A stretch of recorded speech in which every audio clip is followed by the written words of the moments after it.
జరిగిపోతా ఉంది.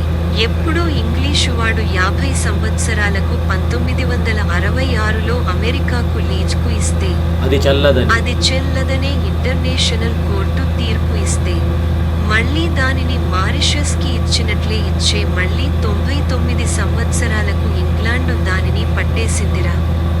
ఇప్పుడు రియల్ ఎస్టేట్లో భూకబ్జా చేస్తారే ఆ విధంగా. నిజానికి ఆ మారిషస్ దేశము, అక్కడి భూములంతా భారతదేశానివే కదా.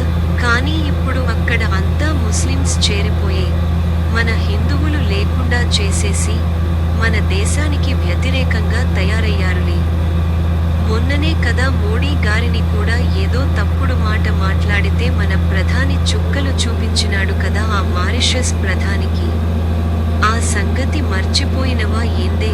ఇదంతా చూస్తా ఉంటే భారతదేశాన్ని యుద్ధానికి లాగేటట్లుగానే ఉన్నారా?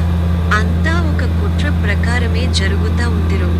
హిందువులు జాగ్రత్తగా దీన్నే చూసుకోవాలా సొమ్ము చేసుకోవాలా ఏమంటారో. తప్పట అడుగేస్తే అంతేరో. కాస్త దేశం గురించి ఒక గంట ఆలోచన చేయండిరా. లేకుంటే నీకు నోట్లో ముద్ద గొంతులోకి దిగదు. ఇతర మతస్థులతో కాస్త జాగ్రత్తగా ఉండండిరా. మతం మారితే మీ బ్రతుకులు ఇంతే. మతం మారినోడినే మళ్ళీ మనలో చేర్చుకోవాల, లేదంటే మన గుంపు తగ్గిపోతుంది.